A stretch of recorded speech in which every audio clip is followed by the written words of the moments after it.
Wow,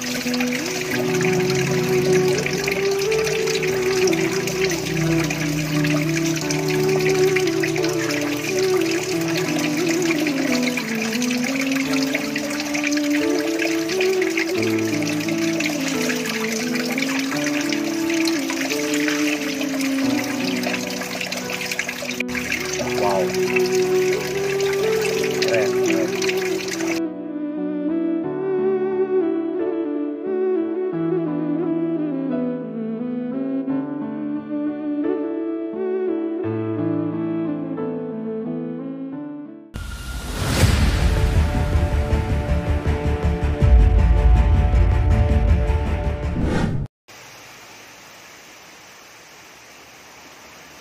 Pertama begini,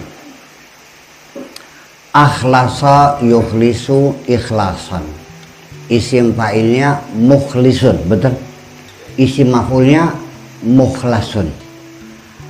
Pertama, bahwa mukhlis dengan mukhlas itu berbeda. Kalau mukhlis isim fa'il, kalau mukhlas isim maf'ul. Coba dengarkan firman Allah ketika menceritakan iblis dendam kepada manusia karena gara-gara manusia iblis diusir dari surga. Dia mengatakan, qala fa bi'izzatika la ughwiyannahum ajmain illa ibadaka minhumul mukhlasin. Awas, bahasanya jangan salah. Illa ibadaka minhumul mukhlasin. Mananya, aku bersumpah demi kebesaranmu ya Allah, manusia akan kugoda semuanya. Tetapi ada orang-orang yang tidak mempan digoda oleh aku, yaitu minhumul mukhlasin, orang-orang yang mukhlasin, yakni ikhlasnya sudah 100%, sudah disetempel, ya kan, dilak, yang sudah tidak bisa dipermainkan oleh setan-setan itu. Kalau kita ini mentok-mentoknya mukhlisun, belum sampai mukhlasun, itu artinya kita lagi berupaya ingin menjadi orang yang mukhlis, orang yang ikhlas. Itu bedanya. Jadi artinya tetap kita selalu mudah tergoda oleh setan. Kemudian ikhlas yang dipertanyakan, Bapak siapa namanya? Siapa? Rudi, Bapak Rudi. Ini Budi, Bapak Budi. Ikhlas dalam bahasa Indonesia apa ikhlas dalam bahasa Arab? Karena berbeda. Asalnya bahasa Arab, begitu pindah ke Indonesia maknanya sudah bergeser. Ya, takwa bahasa Arab, begitu takwa bahasa Indonesia maknanya sudah bergeser. Murid bahasa Arab atau murid bahasa Indonesia. Kalau murid bahasa Indonesia itu anak-anak didik yang masih kelas SD, namanya murid. Kalau SMP SMA namanya siswa. Kalau perguruan tinggi namanya mahasiswa. Kalau di Arab, murid ini adalah siswa yang tertinggi. Gurunya namanya mursyid. Anak namanya murid. Kalau SD namanya tilmidun. Ya kan? Nah, kalau mahasiswa namanya tolabah. Kalau sudah kelas tinggi S3 ke atas itu namanya al-murid, beda. Itu mananya. Maka harus kita waspadai ikhlas bahasa Arab apa ikhlas bahasa Indonesia. Kalau ikhlas bahasa Indonesia maknanya purpuran baik.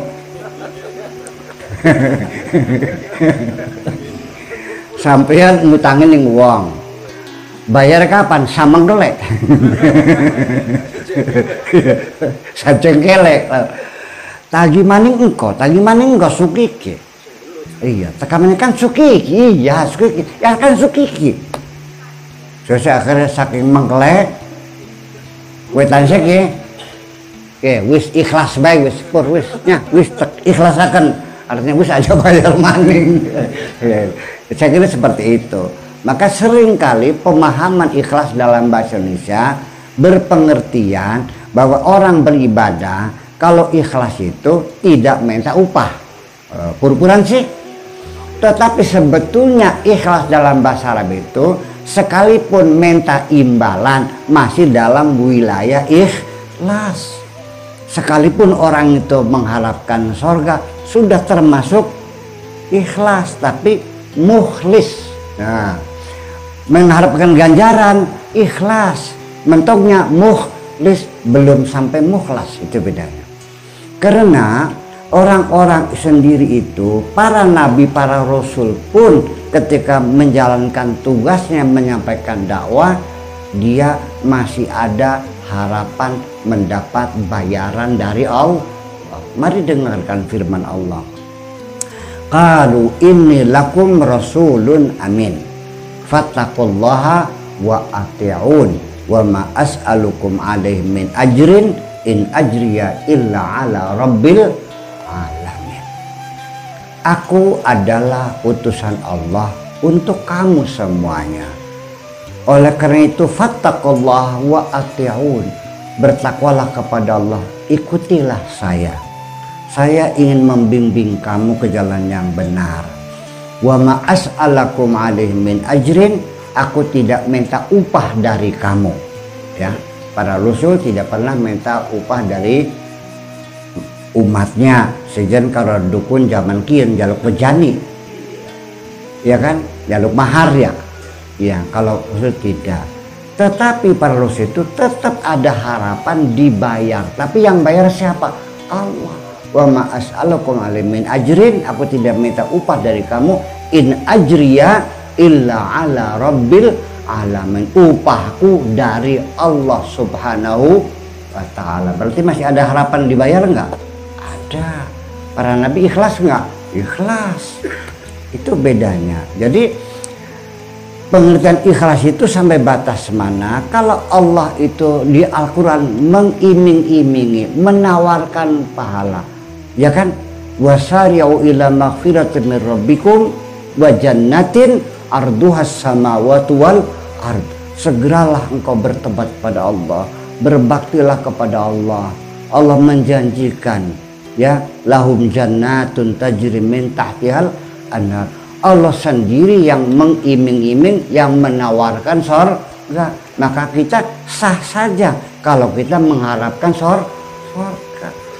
Kalau orang itu beribadah mengharapkan surga, ya ujung-ujungnya dia minal mukhlisin. Oke?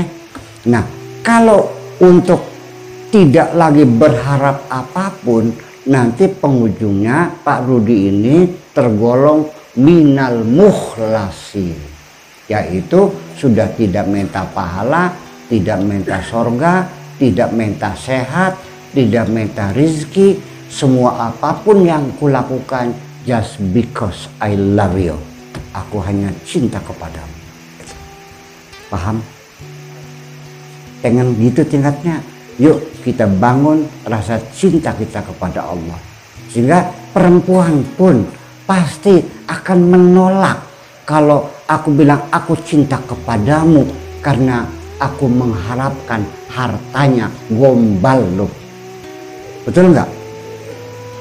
Perempuan juga akan menolak cinta kita kalau mengatakan aku cinta kepadamu karena bapaknya jadi menteri, barangkali saja diangkat jadi pegawai negeri. Gombal kamu ini semuanya. Betul nggak? Makanya kalau cinta perempuan, katakan, Neng, aku mencintaimu. Aku menerima segalamu, dengan kebaikanmu, dengan burukmu, aku mencintaimu lahir dan batin. Siap? Itu pada perempuan. Kepada Allah juga sama. Cuma nanti yang jadi masalah ini bagaimana caranya membangun cinta kepada Allah. Itu yang menjadi sulit. Betul nggak?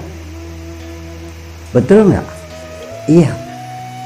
Dibalik lagi pertanyaan, kenapa bapak-bapak, ibu-ibu sampai sekarang kok belum bisa mencintai Allah? Apa sebabnya? Semua apa saja yang kita lakukan ujung-ujungnya untuk kepentingan diri sendiri. Kapan kita berbuat untuk Allah? Nah, itu pertanyaan besar. Nah, sehingga untuk menjawab kenapa kita tidak pernah cinta kepada Allah, sebabnya adalah karena kita tidak pernah merasakan kebaikan-kebaikan Allah. kita tidak pernah merasa diberi oleh Allah. Itu saja. Hai perempuan, sekalipun engkau menolak ketika kulamar, oke. Jadi mau nggak mau, oke, sudah baiklah. Tapi setiap hari saya kirimin uang 10 juta. Mobil saya kasih, rumah saya kasih. Kang pengen nantur ketan pirang hektar nok 10 hektarnya cek sawah 10 hektar. Rumah Kang saya kasih rumah. Mustahil dia tidak mencintaiku. Dengan kebaikan orang pasti akan mencintai, betul nggak? Nah, sebabnya kita tidak pernah mencintai Allah karena kita tidak pernah merasakan kebaikan Allah. Selama ini rizki yang kita dapatkan prangsane oli pegel dewek sirah prangsane. Wes paham? Paham? Yuk mulai sekarang kita sadari bahwa apapun yang kita dapatkan, sekalipun secara syariatnya kita menanam ketan, sekalipun secara syariatnya kita berangkat ke Taiwan kerja jadi TKW, sekalipun syariatnya kita menjadi apa saja, begitu kita menerima rezeki, katakanlah hadza min fadli rabbi, ini anugerah Tuhanku. Ya Allah terima kasih aku dikasih rezeki. Begitu setiap kita menerima rezeki, sanjunglah Allah dan terima kasih kepada Allah. Di situ akan tumbuh rasa cinta kita kepada Allah Subhanahu wa Ta'ala. Tetapi Allah juga tidak selalu mengabulkan doamu. Ya kan, fa inna ma'al usri yusra, ada sulit ada mudah. Tidak ada hidup yang lancar, Bu. Rezeki kadang-kadang banyak, kadang-kadang sedikit, betul nggak? Kadang-kadang kita sakit, kadang-kadang kita sembuh. Tetapi bersyukur kepada Allah jangan hanya ketika mendapatkan uang saja, jangan ketika mendapatkan rezeki saja. Kita bersyukur, kita memuji Allah dalam kondisi apapun. Selalu mengatakan alhamdulillah. Bisa manen, beli payu-payu laki, ketemu karo demenan, ngejak kawin, dua laki ini demenan maning, oleh duit akeh, oleh setitik, beli duitnya hilang, alhamdulillah. Nah, kalau kita sudah betul-betul mencintai Allah, kondisi apapun kita selalu memuji Allah. Nanti setelah itu, apabila kita selalu memuji Allah dalam kondisi apapun, nanti Allah akan mengatakan, wahai hambaku, apabila mulutmu selalu memujiku, maka nanti apapun yang keluar dari mulutmu pasti aku dengarkan. Disitulah di ujung lidahmu ada namanya kun fayakun. Apa yang kau ucapkan pasti terjadi. Sirah kadel bikin ke ulane wong lanang ajelok bebeda rabine sampean sing alhamdulillah sampai ketemu demenan orang nyewot alhamdulillah, laki kula masih laris alhamdulillah. Nah, kalau istri sudah seperti itu jangan bikin perkara. Barangkali dia lupa nyupatane Kang gempor sirah kayak bilang aja. Begini, awas nanti tetok share. Makanya sekali lagi, tetapi bagaimana caranya kita memuji Allah itu ada petunjuk dari Allah. Makanya Allah selalu mendengar kita itu, kita baca sami Allahu liman hamida. Allah selalu mendengarkan orang yang memujinya. Tapi bagaimana cara memuji Allah itu? Tidak boleh setengah-setengah, tumplekkan kabeh blek. Tidak ada ruang-ruang kosong, tidak ada tetesan-tetesan terakhir. Tumpahkan semuanya. Rabbana lakal hamdu, ya Allah kami selalu memujimu. Seberapa banyak kau memuji Allah? Mil'us samawati sakabekeng langit, wa mil'ul ardi lan sakabekeng bumi.